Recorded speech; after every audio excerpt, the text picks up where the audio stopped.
Hi, welcome everyone to a new Medscape feature on loneliness in neurologic disorders.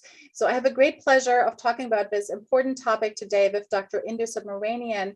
She is the director of the Padraig Center at the VA in LA, as well as a clinical professor at UCLA, and has done a lot of research and kind of connecting thought leaders in the field on the topic of social connectedness and loneliness. So welcome. Thank you so much for having me, Catherine. Yeah, so maybe to kind of set the stage a little bit, can you kind of tell us, well, how would you define loneliness and how would you differentiate it from social isolation, which we all have experienced to some extent over the last couple of years? Yeah, so that's a really good question. So these terms get sometimes, transposed, and I think it's good to have a sense of a definition. So social isolation is something that we can actually measure. Like I can tell you, Catherine, how many people that you live with and how many sort of connections maybe you make in your daily life with other people, your workspace and things like that. We can measure these sorts of things. Loneliness is sort of the sense that people can have a feeling of a desire for a different sort of relationship than what they have. So that's really this sort of subjective feeling where they desire certain types of relationships, and there's a gap between the relationships they desire and the sort of feelings of what they actually have. And that's that felt sense then of loneliness, is that gap. So it's really more of a subjective sort of thing that we can measure. Got it.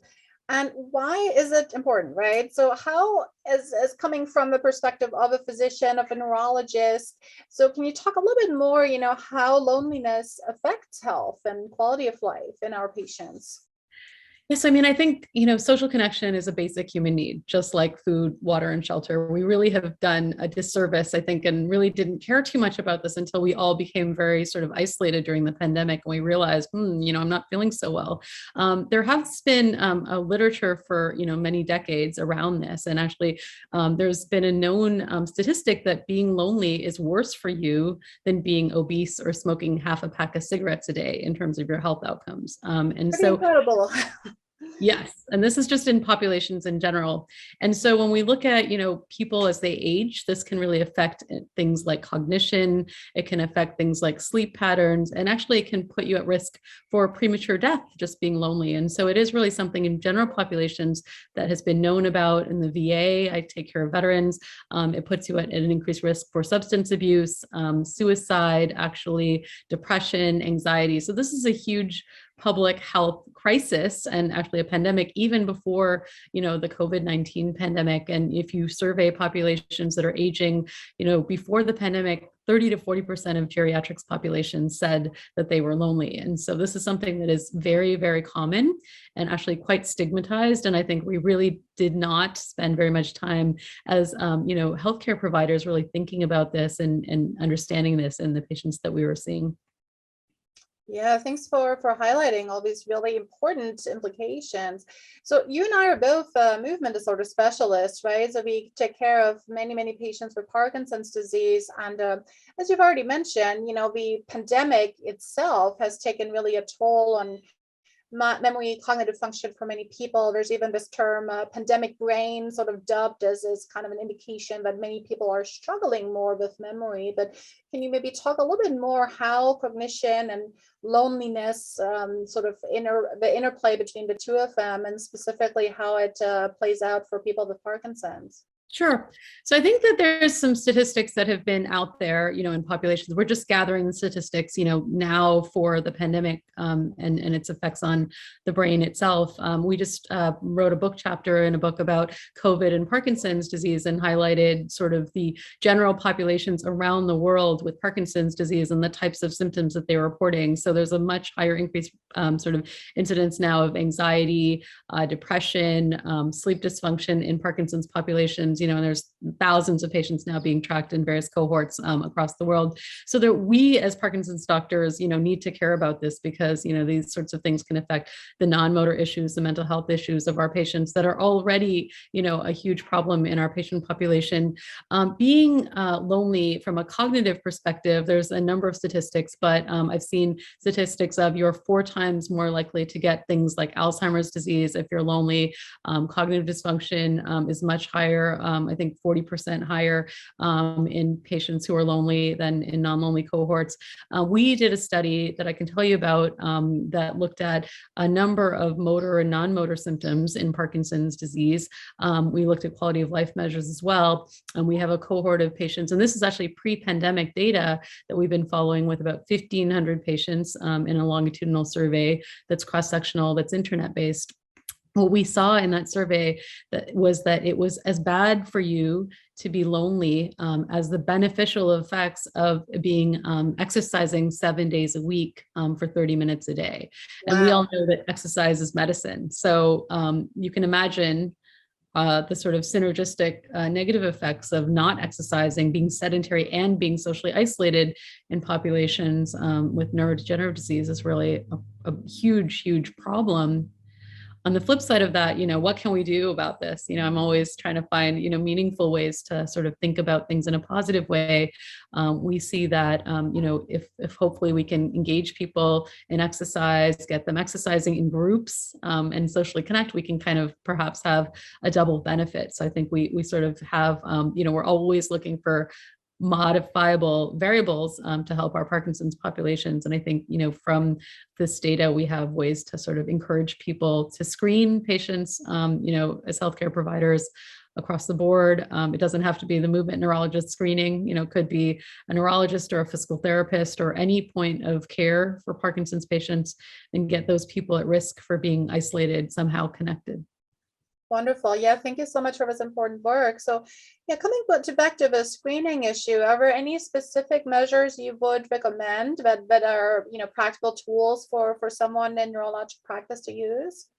Yeah, so these are actually quite simple sort of tools. And we did a small survey of the UCLA loneliness questionnaire. There's about 12 questions in the full questionnaire. There's a modified questionnaire that's 8 questions, and then a 3 question. And we tried to see, what was the most high yield question in our population. Pretty much all of the questions actually were validated in Parkinson's disease, but something like, do you often or sometimes feel isolated is a question that is actually probably the most high yield. And so I think that's something that is simple, that we can ask, to anyone in our encounters, and then kind of take it from there.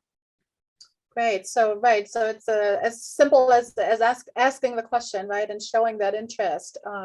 Yeah. So maybe to kind of end us off on a high note, right, as you were saying. So what are some more measures we can take, or some resources we can offer patients to help to combat loneliness?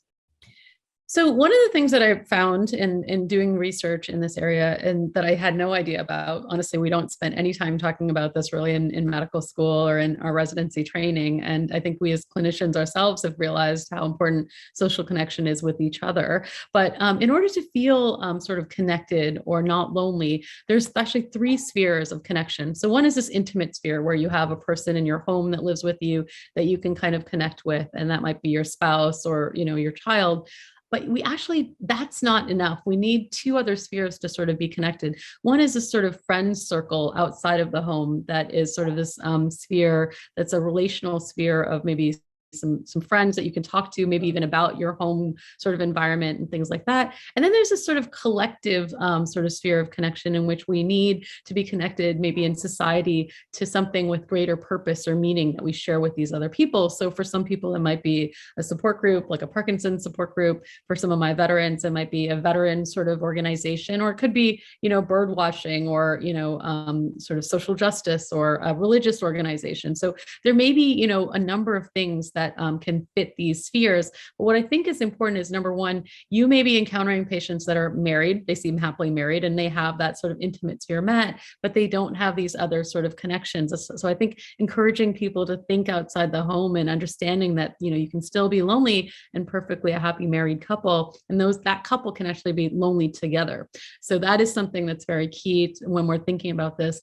I love the concept of social prescribing. And what that is basically me as a neurologist writing a prescription to sort of connect a patient socially to some sort of support system. And in the UK, they've done some, sort of research on this and have been thinking about this in the National Health Service, and have this sort of concept of a link worker, who's somebody who is in the community, where I, as a physician, can kind of engage the link worker to help the patient who may be isolated in that community to find resources in that community. And I'd love to see more of that happening. And I think we're starting to see some of that with online support groups and trying to sort of reach out to folks. I think it's important when we're doing this work to also realize that there is a digital divide. So many people can connect through online resources, but what are we doing for the people that are isolated without, internet or without, computer tech savviness?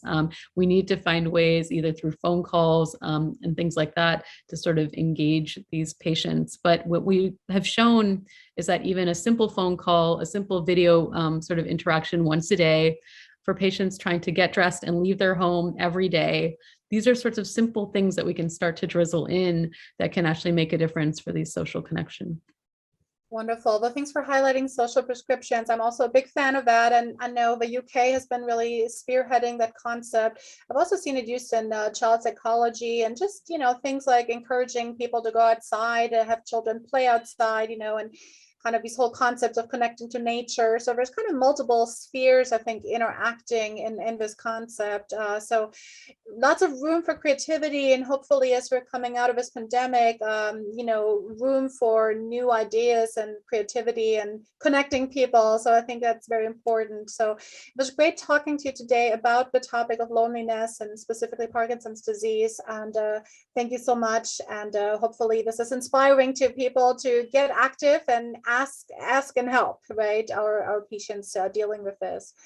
Thank you so much. Thank you, Catherine.